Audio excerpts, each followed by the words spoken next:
येऊ एकत्र प्रेमाने सक्षम बनवूया देश. द्या तुम्हीही हात विसरून सारा द्वेष. आज सक्षम बौद्धिश या संस्थेच्या माध्यमातून आज वृक्षारोपणाचा कार्यक्रम घेतलेला आहे. वृक्षारोपण आज काळाची गरज आहे, कारण जर वृक्षारोपण केलं नाही तर पुढचं भविष्य कसं होईल आज आम्हाला विचार येतो. याच्यासाठी मी गेल्या 2 वर्षापासून हा उपक्रम करत आहे आणि माझं टार्गेट आहे कमीत कमी यावर्षी 1000 झाडं तरी लावायचे. आज जर आपण उष्माघाताचा जर विचार केला तर उष्माघातामुळे आज कितीतरी जीवजंतू आणि मानवांचा सुद्धा जीव जात आहे.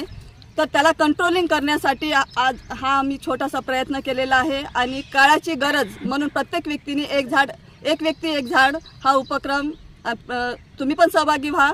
आणि हा उपक्रम करण्यासाठी मी तुम्हाला विनंतीसुद्धा करत आहे की आज आपण जगत तरी आहोत, म्हणजे आज 50 डिग्री सेल्सिअसपर्यंत उष्णता चाललेली आहे. पण भविष्यामध्ये येत्या 10 वर्षामध्ये हेच उष्णता कशा पद्धतीने राहील याचा आपण विचारसुद्धा करू शकत नाही. आज आपण घराच्या बाहेर निघू शकत नाही, तर उद्या चालून आपण आपलं भविष्य काय राहील, आपल्या मुलांचं भविष्य काय राहील, या सगळ्या गोष्टीचा प्रत्येक व्यक्तीने विचार करायला पाहिजे. याच्यासाठी हा उपक्रम मी सुरुवात केलेली आहे, गेल्या 2 वर्षापासून करत आहे आणि हे सातत्याने सुरू ठेवणार आहे.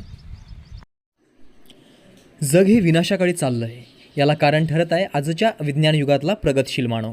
माणसाची प्रगती तर झपाट्याने होत आहे, मात्र त्याच माणसाचं आयुष्य हे कमी कमी होत चाललं आहे, हे त्यालाच कळत नाही आहे.